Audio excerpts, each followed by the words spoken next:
안녕하세요. 저희 채널에 오신 것을 환영합니다. 오늘은 30대 여성 김소연의 눈물과 고통으로 가득한 여정을 담은 충격적인 이야기를 들려드립니다. 가난한 집안 출신이라는 이유로 시댁에서 끊임없는 모욕과 비난을 받으며 명절과 행사 때마다 하녀처럼 일해야 했던 그녀의 삶은 여러분을 놀라게 할 것입니다. 특히 시어머니의 칠순 잔치날, 진통에 시달리던 소연이 도움을 받기는커녕 시어머니에게 뺨을 맞고 결국 뱃속의 아이를 잃게 되는 비극적인 순간은 이 이야기의 강렬한 하이라이트입니다. 하지만 이야기는 여기서 끝나지 않습니다. 소연은 강인한 의지로 남편의 배신을 폭로하고 시댁을 완전히 무너뜨리며 정의를 실현합니다. 드라마와 감동, 그리고 정의에 대한 교훈이 가득한 이 이야기를 함께 보시면서 그녀의 고통에서 승리로 가는 여정을 느껴보세요. 세상의 모든 며느리 여러분, 안녕하신가요? 혹시 고된 대구모진 시집살이에 지쳐 계시지 않나요? 저 또한 시댁에서 막무가내 일을 참 많이 당했던 30대 중반의 여자, 김소연입니다. 제 이야기로 많은 분들이 기운을 내시길 바라는 마음에 이렇게 글을 쓰게 됐네요. 그럼 제가 시댁에서 당한 수모를 떨리는 손으로 써내려가 보도록 하겠습니다. 저는 29세의 남편 이민호를 만나 결혼하게 됐어요. 남들처럼 지인에게 소개받고 연애할 만큼 연애하고 때가 되어 자연스럽게 결혼하게 됐죠. 여기까지는 별반 다를 것 없이 평범해서 앞으로도 계속 평범하게 살 줄 알았답니다. 하지만 결혼하자마자 시댁에서 눈치를 보며 살아야 했어요. 남편의 집안이 저희 가난한 친정보다 훨씬 잘 살았기 때문에 신혼집에 비해 턱없이 부족한 혼수와 예단을 해서 시어머니 박영자님의 불만이 이만저만이 아니었으니까요. 남편은 이남 이녀 중 막내여서 시댁 식구들의 사랑을 듬뿍 받고 자란 왕자님 같은 사람이었어요. 저와는 다르게 온실 속의 화초처럼 커왔으니 시어머니와 시누이들이 수시로 저희 신혼집에 들러 잔소리가 마르는 날이 없었답니다. 아, 소연아, 너는 어떻게 된 게 냉장고에 먹을 만한 반찬이 하나도 없니? 네 친정엄마는 이렇게 신경 쓰지 않고 두 다리 쭉 뻗고 잘 자는 거야. 내 아들처럼 분에 겨워 사비를 얻었으면 냉장고도 알아서 채우고 살림도 알아서 도와야 되는 거 아니냐. 그리고 여자가 바빠봐야 얼마나 바쁘다고 네 서방 빨래를 척척 모아둔 거야. 제때 빨아서 칼같이 다려줘도 시원찮을 판인데 말이야. 제 남편 이민호는 대기업 직장인이고 저는 작은 회사에 다니며 일하는 직장인이어서 매번 이렇게 비교를 당했습니다. 하지만 저도 일이 바빠서 청소나 빨래 같은 건 주말에 몰아서 했답니다.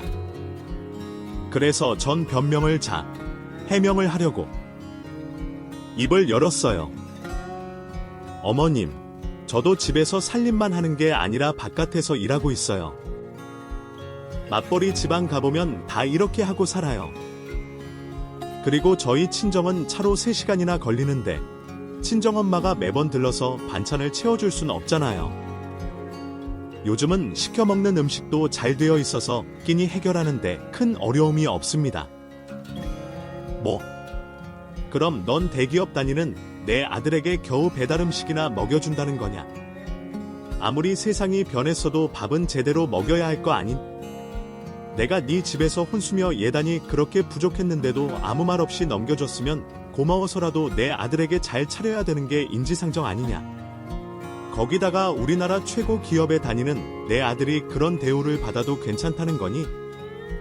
게다가 넌 시어머니가 피가 되고 살이 되는 말을 하면 네, 알겠습니다 하지는 못할 망정 말 한마디 따박따박 대답해야 속이 시원한 게냐. 친정에서 예절 교육도 받지 않고 살았니? 그래서 저는 어쩔 수 없이 고개를 숙이고 죄송하다고 사과를 했습니다.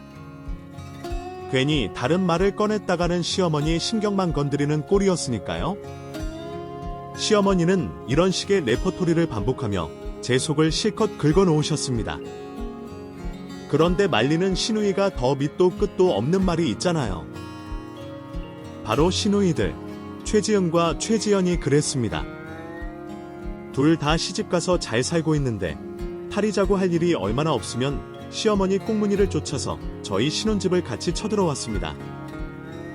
시어머니가 저에게 1절로 잔소리를 마치고 나면 2절, 3절은 시누이들의 목소리였어요. 시누이들은 저에게 정신교육을 시키려는 이유로 쓸데없는 말을 참 많이 했습니다. 새해도 시키려고 앞뒤 맞지 않는 소리를 여러 번 하더라고요. 소연아, 우리 집은 위아래가 아주 정확해. 네가 막내 며느리니까 집안에 행사가 있거나 경조사가 있을 때면 가장 먼저 팔 뻗고 나서 주방 일을 해야 하는 거야.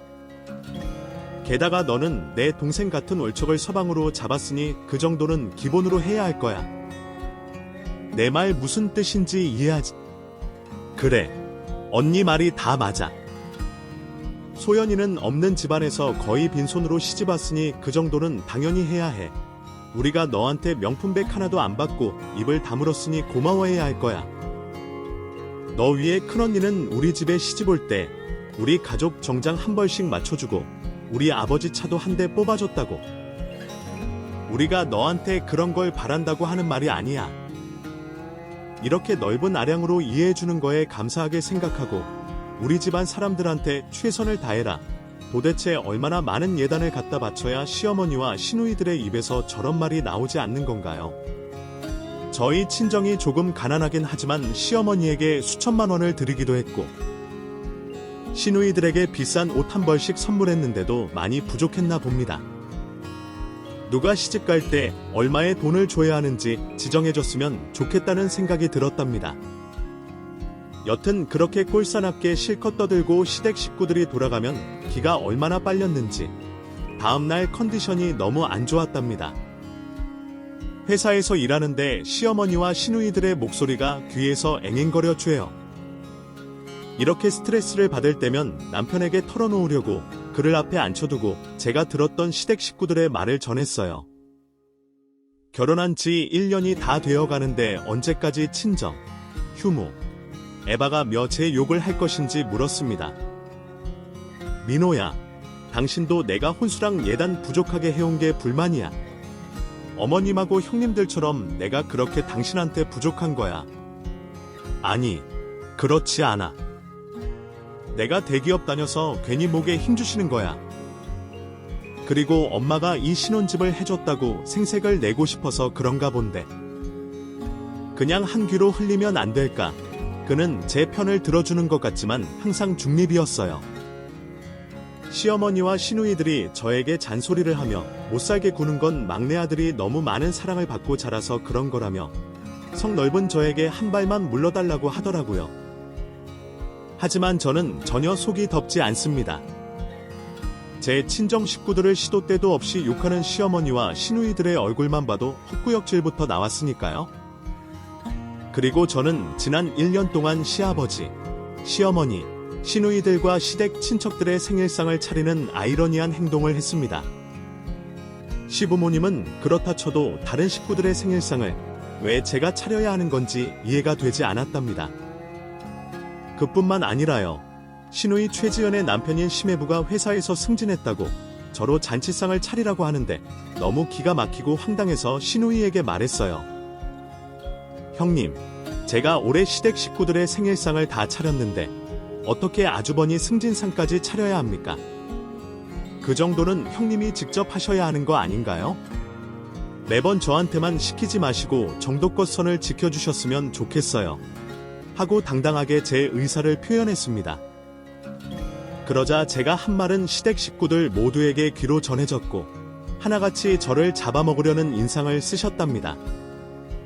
특히 시어머니 박영자님은 저에게 가정교육이 안 되어 있는 건 알았지만 이 정도 수준일 줄 몰랐다며 심해부 잔치상 차리는데 손 좀 보태는 게 그렇게 불만 있냐고 온 가족 앞에서 훈계를 하셨네요.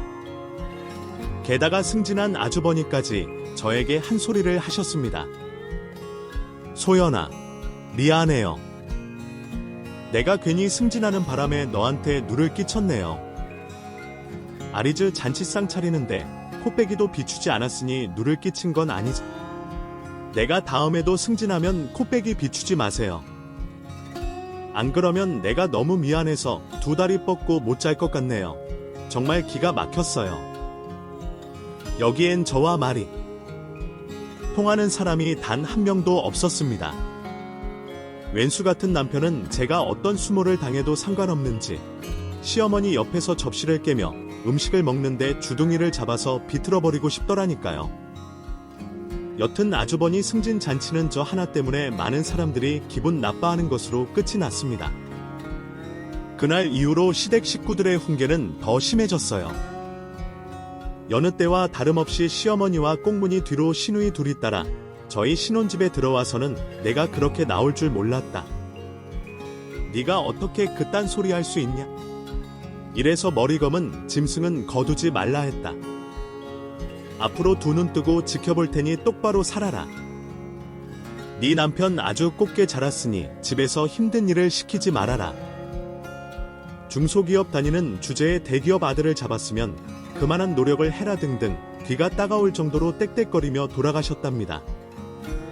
저는 하도 어이가 없어 주변 친구들에게 제 시집살이에 대해 이야기를 들려줬더니 그딴 집구석이다 있냐며 거지근성의 이기주의자, 성격 파탄자들이라고 한바탕 해주더라고요.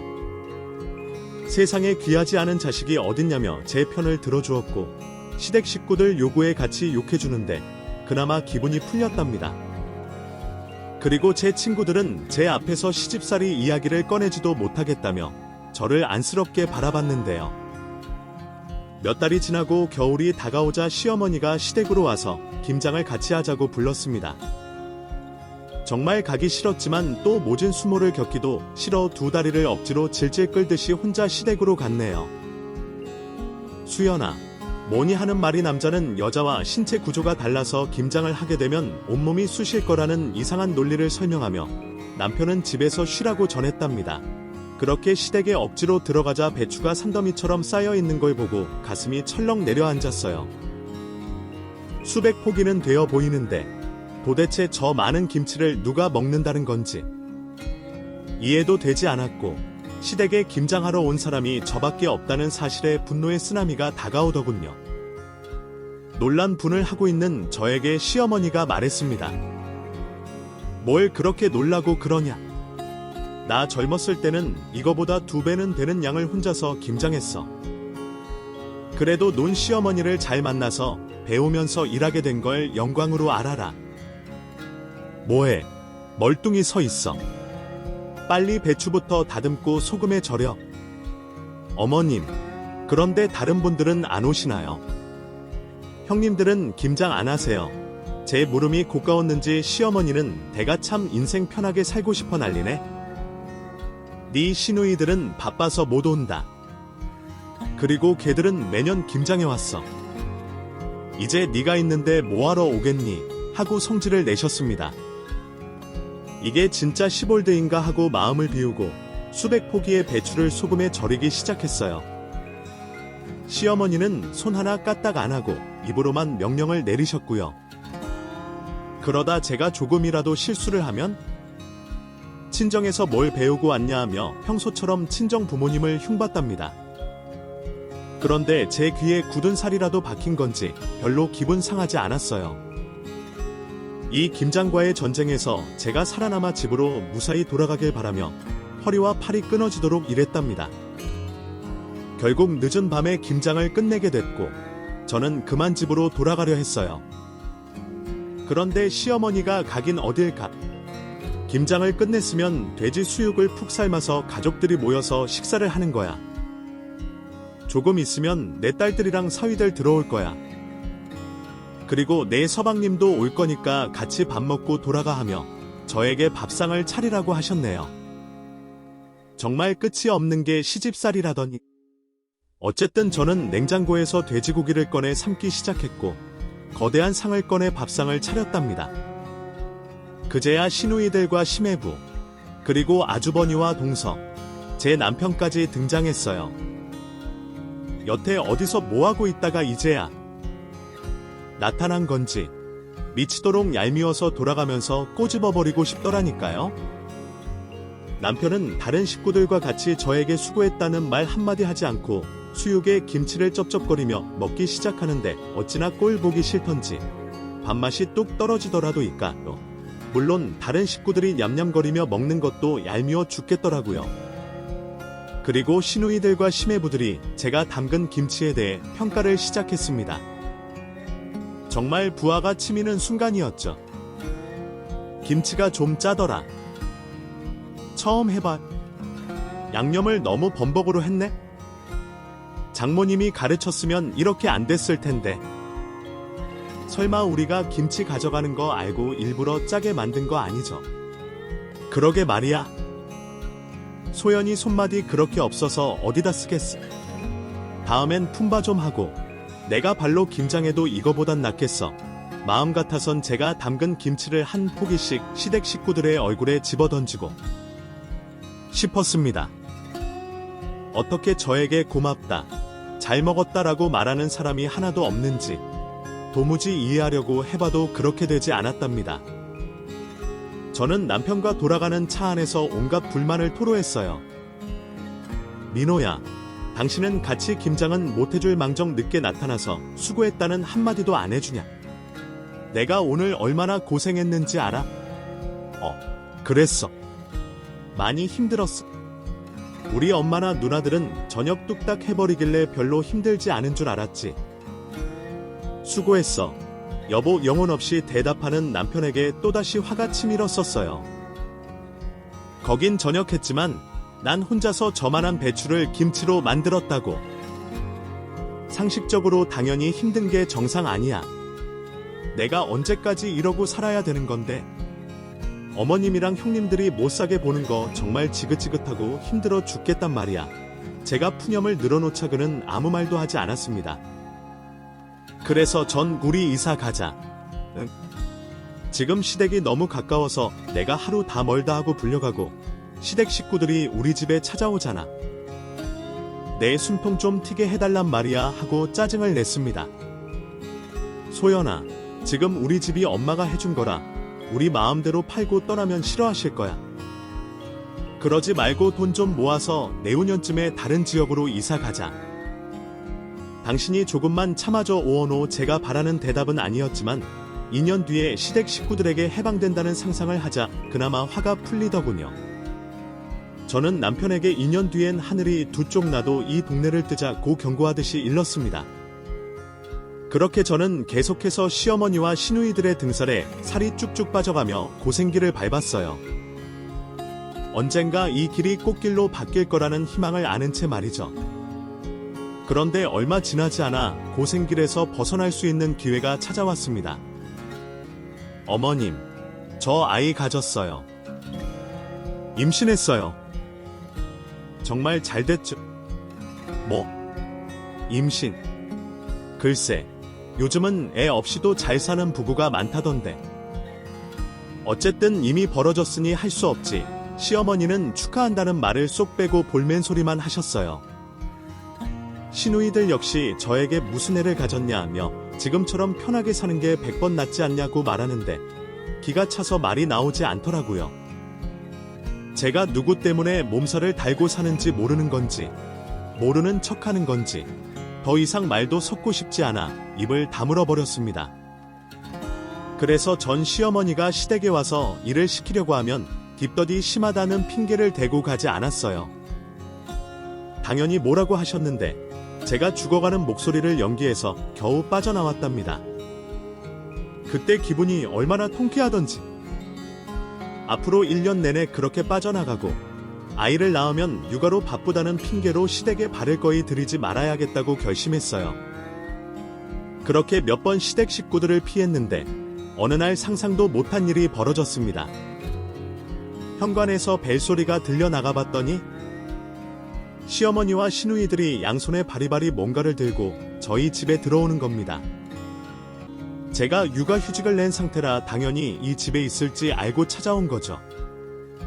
식구들이 이 식탁이 위에 많은 짐을 올려놓고 한숨을 내쉬셨습니다. 그리고 큰 시누이 최지은이 말하더군요.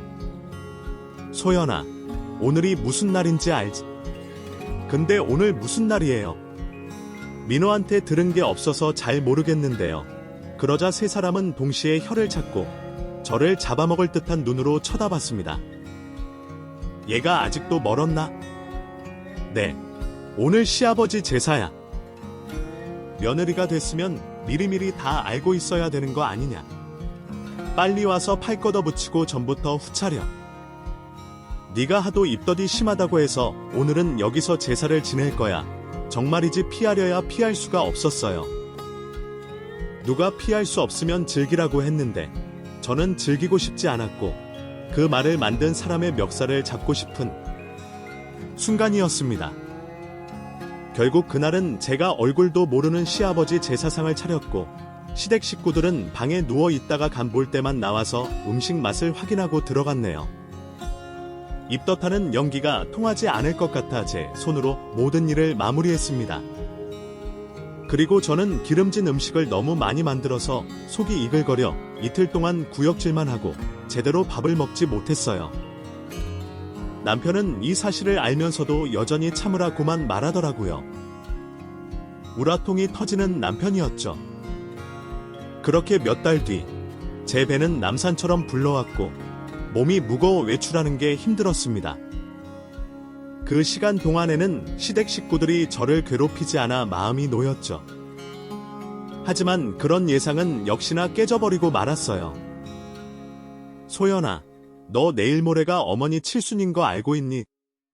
네. 그럼요. 어머님. 당연히 알고 있죠. 그런데 식당은 어디로 예약하셨어요? 그러자 전화 너머에서 혀를 차는 소리가 들렸어요. 그리고 불길한 예감이 들었습니다. 너는 어머니 칠순 생일에 밖에서 사먹는 음식으로 때우고 싶니? 내가 박 음식을 얼마나 싫어하는지 아직도 모르는 거냐? 그날은 네 시누이들도 와서 거둔다고 하니까 너도 와서 음식 좀 해라. 알겠? 어머님, 저도 그러고 싶은데 제가 산 달이 가까워져서 몸이 좀 불편해요. 아이를 낳을 때까지는 무리하지 않는 게 좋을 것 같아요.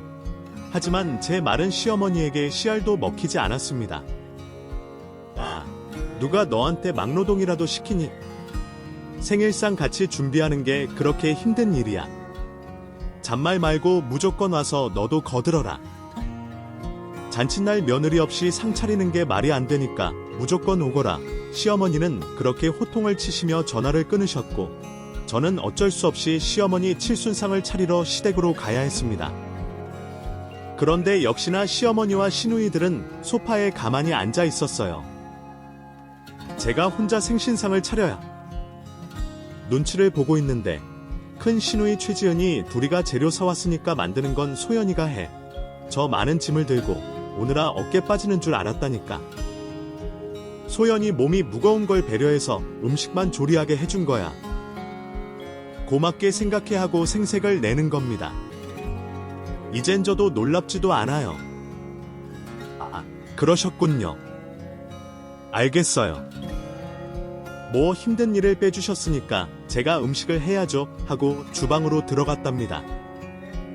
몸이 무겁긴 했지만 하루 정도는 괜찮을 거라 생각하고 갈비, 불고기, 잡채, 여러 가지 나물 등을 혼자 준비하고 있었어요.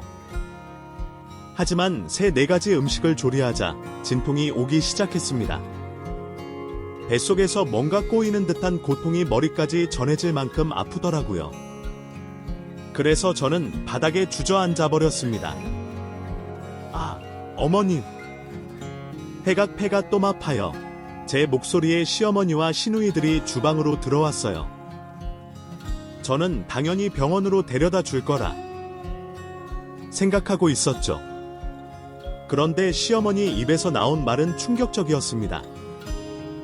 너 지금 꾀병 부리는 거지? 어머니 생일상 차리는 게 귀찮아서 그러는 거 아니야. 아니에요. 저 정말 배가 아파서 죽을 것 같아요. 병원에 좀 데려다 주세요. 제 반려하자 옆에 있는 큰 시누이 최지은이 소연아, 갈수록 염치가 없네. 입덧하는 연기로 요리조리 잘 빠져나가더니 이번엔 좀 어설프다. 발연기가 따로 없어. 그만큼 부리고 당장 일어나서 하던 음식마저 해. 저는 식은땀을 흘리며 애원하며 말했습니다. 그럼 과 아니에요. 정말 아프다고요. 이게 진짜 친정에서 못 배운 티를 팍팍 내네. 부모가 그렇게 가르치던? 어머니 생일상 차리기 싫음 나쁜 연기 하라고 말이야. 당장 일어나지 못해. 하지만 저는 아무 말도 들리지 않았고 기절이라도 할 것 같았어요. 제 눈꺼풀이 엄청 무겁게 느껴져 저도 모르게 눈을 감게 됐는데 시어머니가 제 뺨을 내리쳤습니다. 내가 진짜 너 같은 건 처음 봤다. 꼴랑 음식 몇 가지 한다고 기절 행세를 해. 이런 천하에 몹쓸 것 같으니라고. 시어머니가 다시 한번 제 뺨을 내려치자 제 머리가 빙빙 도는 것 같았어요. 몸을 일으키려고 하는데 도저히 움직일 수 없었습니다. 결국 저는 그 자리에서 기절하게 됐죠. 얼마의 시간이 지났는지 모를 만큼 깊은 잠을 자고 눈을 떴습니다. 제가 누워있는 곳은 천장과 벽이 온통 하얀색이고 제 팔에는 얇은 호스가 달려 있었어요. 저는 호스를 따라 눈을 움직였고 곧 링거를 맞고 있다는 사실을 알게 됐습니다. 그리고 배가 여전히 아파서 손으로 만졌는데 볼록 나와 있어야 할 제 배가 홀쭉해져 있었어요. 이불을 걷어내고 눈으로 배를 확인하자 뭔가 잘못됐다는 생각이 들었습니다. 누군가에게 상황을 물으려고 고개를 돌리자 시어머니와 시누이들이 나란히 앉아서 사과를 먹고 있더라고요. 아무렇지 않게 과일을 먹는 걸 보니 별일이 일어나지 않았을 거라는 생각이 들었습니다. 어머님, 어떻게 된 거죠? 제 아이 다치지 않았나요? 주방에서 쓰러지고 아무런 기억이 나지 않아요. 그러자 시어머니가 쩝쩝거리며 아이를 낳아놓고 파보냐. 유산을 해놓고 뭔 헛소리를 하는 건지. 뱃속에 아이 하나 건사하지 못하고 이게 무슨 꼴이냐. 그러게 관리를 잘했어야지. 하여튼 마음에 드는 구석이 하나도 없어라며 저에게 유산 사실을 알렸습니다. 저 유산했다고요. 빨던데 간호사님을 불렀고 잠시 후 간호사가 저에게 달려왔습니다. 어떻게 된 일인지 자초지정을 물었고 왜 유산이 됐는지 눈물을 흘리며 물었어요. 참 유감입니다. 안타깝게도 뱃속의 아이는 세상의 빛을 보지 못했어요. 의사 선생님이 물리적인 충격과 쇼크로 인해서 유산이 됐다고 했는데 환자분 혹시 누군가에게 폭력이라도 당하신 건가요? 그때 시어머니를 향해 시선을 돌렸어요. 그러자 시어머니는 야, 왜 날 보니? 내가 뭘 어쨌다고? 난 정신 차리라고 뺨을 톡톡 두드린 것뿐이야. 네 시누이들한테 물어봐 하고 자신의 잘못을 숨기려고 했습니다. 시누이들 역시 간호사에게 쓰러진 저를 정신 차리게 하려고 볼을 살짝 쳤다고 설명하더군요. 그제야 제가 시어머니한테 뺨을 얻어맞고 쇼크가 왔다는 걸 깨달았어요. 그래서 전 악을 쓰며 오열하고 말았습니다. 다 나가세요. 내가 유산된 건 당신들 때문이라고요. 우리 아이, 당신들이 죽인 거라고요. 허참, 지금 누구한테 덤탱이를 지우는 거냐? 네가 몸 관리를 못해서 이 사단이 난 걸 왜 우리 탓을 하는 거야? 저는 다시 소리를 꽥 질러시대. 식구들이 제 눈앞에서 사라지게 만들었습니다. 1분 1초도 그들과 한 공간에서 숨 쉬고 싶지 않았으니까요. 그리고 유산된 아이를 생각하며 얼마나 많은 눈물을 흘렸던지 병원 담요가 축축하게 젖어버렸답니다. 그렇게 저는 아이와 이별하게 됐어요. 몇 시간 뒤 남편이 병원에 찾아왔고 슬퍼하는 저를 토닥이며 나중에 다시 아이를 가지자 하며 말 같지 않은 소리를 짓거렸습니다. 저는 끝없이 울었고 시댁 식구들을 증오하고 복수하겠다는 마음속으로 되뇌었습니다. 며칠 뒤 병원에서 퇴원한 저는 남편의 부추 부러움 집으로 돌아가게 됐는데 침대에 눕자마자 피곤이 몰려와 저도 모르게 잠이 들었어요. 그 사이 남편은 누군가와 전화통화를 하고 있었는데 이상하게 그의 목소리가 또렷이 들렸답니다. 자기야, 나 지금 출발할게. 우리 매일 보던 모텔에서 만나자. 나 어제 잘 먹었으니까 오늘 기대하라고. 그건 꿈이 아니었어요. 제가 꿈이길 바라고 제 허벅지를 꼬집어 봤는데 많이 아팠답니다. 이젠 시댁 식구뿐만 아니라 머저리 같은 남편이 다른 여자와 바람 피우는 사실까지 알게 되니 제대로 미칠 것 같더군요. 이 순간 몸과 마음이 각성이라도 했는지 온몸에 힘이 불끈 솟아올랐습니다. 그리고 알게 됐죠. 이제 이 거머리 같은 인간들에게 벌을 내려줄 때가 왔다는 걸 말이죠. 저는 가장 먼저 흥신소를 찾아가 남편의 불륜 증거를 찾아달라고 했습니다. 흥신소 사장은 주된 업무가 불륜 증거를 찾아내는 거라 식은 죽 먹기라고 하며 100만 원의 성금을 요구했어요. 어차피 이혼 위자료로 왕창 뜯어낼 건데 그 돈이 아까울 리 없어 흔쾌히 성금을 지불했죠. 그리고 시어머니와 시누이들을 어떻게 벌을 줘야 할지 곰곰이 생각하다가 시댁 식구들이 말에 생각 없이 하는 걸 생각하고 그 점을 이용해보기로 결심했습니다. 이튿날 아무 일 없다는 듯이 시댁에 찾아갔어요. 시댁 식구들은 제 얼굴을 보자 많이 당황하더군요. 아무래도 병원에서 심하게 난리쳤던 제 모습과 상반된 모습으로 들어서니 적응이 되지 않는 모양이었습니다. 어머님, 저 왔어요. 아, 형님들도 계셨네요. 시어머니는 말을 더듬으셨어요. 그래. 소연이 왔니? 어떻게 몸은 괜찮은 거냐? 어머님, 괜찮고 말고요. 그날엔 제가 죄송했어요. 너무 흥분하는 바람에 어머님과 형님들한테 큰 결례를 저지르고 말았습니다. 제가 몸 관리를 못해서 그렇게 된 건데 너무 죄송해요. 제 사과에 시누이들은 이제야 알았냐며 비아냥댔고 시어머니는 제 눈치를 보시다가 뭐 됐다라고 말하더라고요. 정말 끝까지 악마 같은 인간들이었죠. 저는 연기를 시작하기 전 핸드폰에 녹음 버튼을 누르고 소파에 앉았습니다. 웬일로 시어머니가 직접 과일을 깎아서 가져다 주시더군요. 어머님, 저한테 시키지 그러셨어요. 됐다. 몸도 성치 않을 텐데 가만히 앉아 있어. 저는 일부러 밝은 분위기를 만들려고 생쇼를 시작했어요. 어머, 작은 형님, 염색하셨어요. 머리 색깔이 너무 예뻐요. 어디서 하신 거예요? 저도 가서 형님처럼 따라 해볼까 해서요. 아, 이거? 요 앞에 사거리 새로 생긴 데서 했는데 꽤 잘하더라. 나중에 내가 데리고 가줄게. 그리고 소연이는 나처럼 달색보다 보라색이 잘 어울릴 거야. 저는 이어서 큰 시누이의 손을 보고 네일아트를 칭찬했고 함께 날 잡아서 가기로 했답니다. 또 시어머니한테도 마음에도 없는 여러 칭찬을 늘어놓아 화기애애한 분위기로 만들었죠. 그리고 저는 때가 됐다는 걸 느끼고 조심스레 말을 꺼냈습니다. 아, 어머님, 저 주방에서 기절했을 때 어머님이 제 뺨을 때려주셨죠. 정신 차리라고 때린 증거라 아주 살살 때리셨나 봐요. 저는 맞은 기억이 없거든요. 다만 시어머니가 저한테 화가 난 기억은 나아요.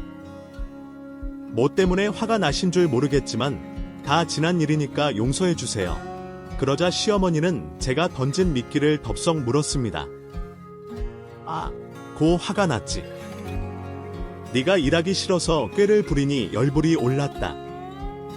그래서 매각대에 암을 사정없이 때렸더니 기절을 하더구나. 그제야 네가 진짜 아픈 거구나 싶어서 119를 불렀지. 그 다음은 너도 알지. 네 뱃속에 있던 아기는 태어날 분명이 없어서 그런 거니까 너무 상심 마라. 다음에 또 가지면 되는 게 애기니까. 완벽하게 저를 폭행한 사실을 실토했으니 저는 더 이상 그곳에 머물 필요가 없었어요. 악마들과 나란히 앉아있으니 지옥에 온 것만 같았죠. 그러셨군요. 아, 알겠어요.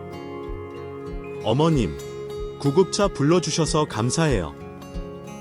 제가 그 뜻으로 맛있는 거 좀 해드릴까요? 마트 가서 잠깐 볼게요. 그럼 그 숭어 좀 사와서 구워봐라. 간만에 생선이 땡긴다. 전날 깼다고 말하고 자리에서 일어나 지옥에서 벗어났습니다.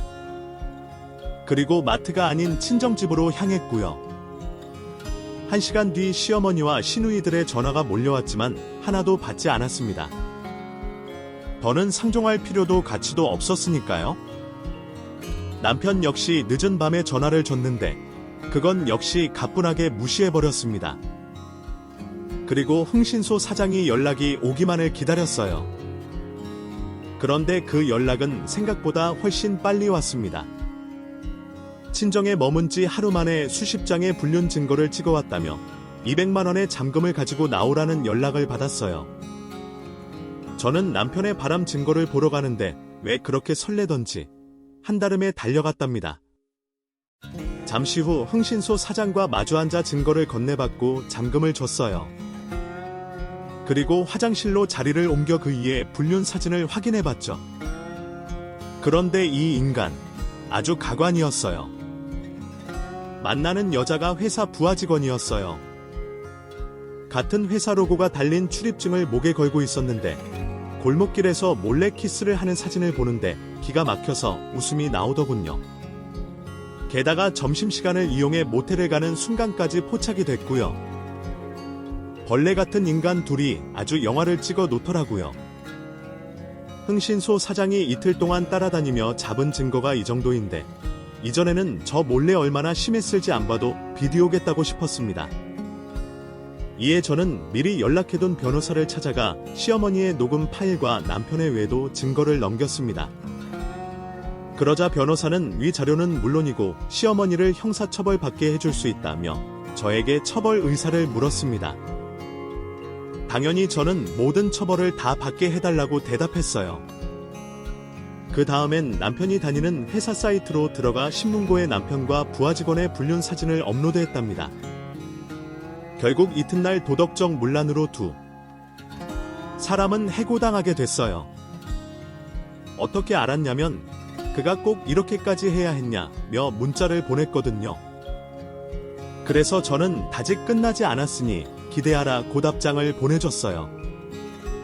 며칠 뒤 이혼 소장을 남편에게 보냈다는 변호사의 말을 듣고 함께 경찰서로 향했습니다. 변호사는 시어머니가 저를 폭행에 유산된 정황이 담긴 음성 녹음 파일을 들려주었고 경찰은 곧바로 조사에 착수했습니다. 시어머니는 제 뺨을 때린 게 아니라며 발뺌했지만 제가 병원에서 얼굴에 맞은 흔적과 MRI까지 찍어둔 걸 제출했기 때문에 빠져나갈 수 없었어요. 결국 시어머니는 징역 2년을 선고받고 깜빵 신세를 지게 됐답니다. 하지만 안타깝게도 시누이들은 저에게 직접적으로 물리적 폭행을 가하지 않아 법망을 피해 무사했어요. 그래도 전 포기하지 않고 시누이들의 시댁에 이 사실을 알려서 둘 다 이혼당하게 될 것 같습니다. 이어서 4주 뒤 법원에서 남편과 이혼. 재판을 받았는데 위자료 1억과 정신적 피해 보상금 1억까지 더하여 2억의 돈을 받게 됐어요. 또 제 변호사가 불륜녀에게 위자료를 청구해 5천만 원의 돈까지 받아냈네요. 저는 더 받아야 된다고 생각했지만 이제 거짓골이 된 전 남편에게 그 정도 선에서 끝내기로 했답니다. 게다가 그 인간은 불륜 소문이 널리 퍼져서 지금 하던 일을 이어서 하지 못하게 됐답니다. 나중에 제 변호사가 알아봐줬는데 전 남편은 그 이후 취직이 되지 않아 고깃집 직원으로 일하게 됐고 바람 피우던 여자한테도 버림받고 말았답니다. 그리하여 시댁은 완전히 풍비박산이 나게 되므로 제 복수는 끝이 났습니다. 다들 아주 사는 게 죽을 만일 겁니다. 저는 마지막으로 깜빵에 있는 시어머니에게 편지를 보냈어요. 내용은 이렇게 썼답니다. 아줌마, 가정교육을 어떻게 받길래 감옥에 갔어요? 아주 꼴 좋네요. 감옥이라는 곳이 참 좋네요. 머리 검은 짐승을 아무 말 없이 받아준 2마리예요. 거기서 행복하게 잘 살아봐요. 그리고 나한테 맨날 예단이 어쩌고 저쩌고 잔소리하셔서 작게나마 예단 대신 초코파이 좀 넣어드릴게요. 거기선 단 게 많이 담긴다는데 그럼 잘 먹고 잘 싸고 잘 자요. 그렇게 시어머니에게 조롱하는 편지를 보냈더니 35년 묵은 체증이 쑥 하고 내려가는 기분이었고 그동안 쌓였던 앙금이 바람처럼 휙 하고 사라지더라고요. 그리고 지금의 저는 재혼을 하고 예쁜 아들을 낳고 살고 있답니다. 지금의 남편과는 변호사의 소개로 만나게 됐는데 저희 둘 다 이혼의 아픔과 상대측 집안에서 힘겨운 시간을 보내 공감되는 게 많았어요. 그래서 서로에게 함부로 대하지 않고 양가 부모님과는 아무런 문제 없이 잘 지내고 있답니다. 이제야 평범한 제 삶의 자리를 찾은 기분이네요.